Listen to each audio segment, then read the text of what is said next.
welcome back. My name is Shamika and this is Check the Rhymes. I am super excited about today's show because joining me, I have Rick Ness from the hit Discovery Channel show, Gold Rush. And he's going to talk about gold mining in the middle of a pandemic. Can you imagine, child? Woo! And we're going to talk about what we can expect on season 11. Yes, y'all, we are already getting into season 11.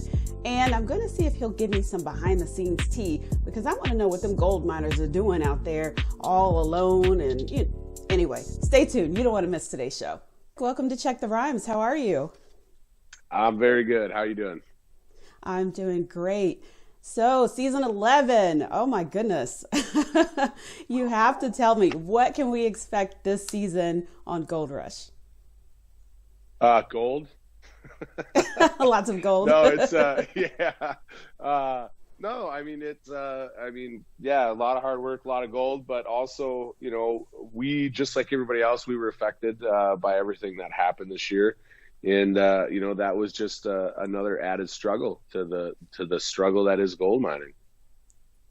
Well, I wanted to find out, a lot of us were, every industry, like you said, was affected, but specifically for gold mining, how did that really affect you guys? As far as, because a lot of it is outside. So how does that really affect, because people were saying it's okay you can still go outdoors and you can still do this. And, how did that affect you guys? Yeah, you're right about all that. And the problem though is that, I usually begin my season, end of March, early April. And that was one of the most uncertain times there was. Right. And, Right. I live in Wisconsin, but my mining operation takes place in Yukon Territory, Canada, right? So they shut the border down between the U.S. and Canada, and they ended up deeming mining, a necessary business. But it took a while. It wasn't right off the bat. So I got a late start. A lot of us got really late starts this, and gold mining has such a short season that that really affected us. And then, yeah, you're right. I mean, we're outside, and that's kind of the way I was looking at it, where it was just well, why can't I go to work? I'm in the Yukon. Right. There's literally, if you spread everybody out, there's 100 square miles per person. That's how big and empty the Yukon is. But yeah, ultimately very lucky to be able to go to work, but, affected us in just every way, just as well as everything else, right? Everything from getting parts delivered, food delivered, everything, everything got slowed down. Yeah. So you even brought on some new miners. So how is that trying to, get them up to speed on things while you're still trying to figure out what do we do with this pandemic? And then you also deal with your familiar, you're not familiar, but you're the people that have been there for a while. So how does that work? Trying to, have teamwork, but then handle everything. Yeah, it's, I'll be honest with you, just flying by the seat of my pants most of the time. It's just, there was no protocol for any of this, right? And it was just, it was just roll with the punches. I mean, I got to imagine that's kind of just how everybody did it. For me, we're so secluded up there, like I say, that I was just kind of sheltered from everything going on outside of our little world in there. And in fact, I just got back home. I live in Wisconsin. I just got back home 3 days ago. So I'm just learning about this new world that's been going on since I've been stuck in the woods and figuring out how to readjust and exist in this back here. Right.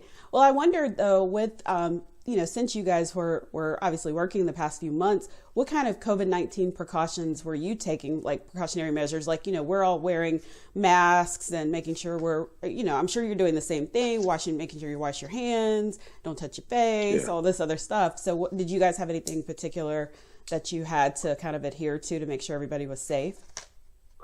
Yeah, but it was a lot easier than that because, we're in one place, literally in the woods, in a camp, a nice camp, but we don't have visitors. We don't go anywhere. We're there on site, we're working.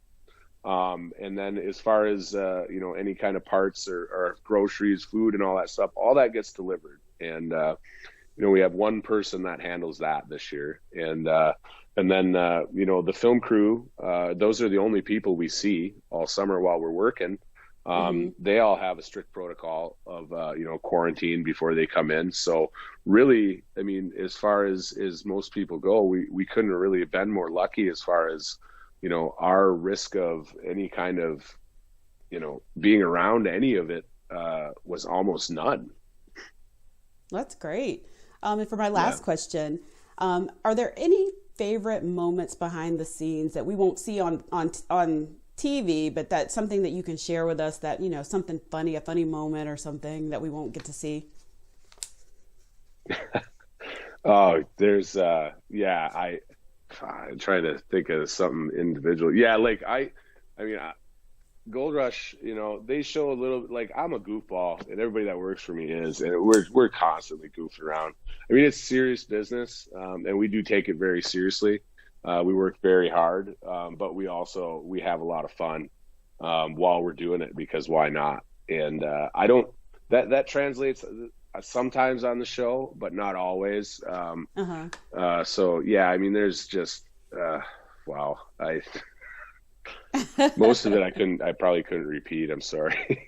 Oh, well, see, that's why we need a behind the shows like season or something, or like a digital special. Yeah, pretty much. Well, thank you so much, Rick. We will be tuning in to Gold Rush on the Discovery Channel, and I can't wait to see what happens the rest of the season. Have a good day. Awesome.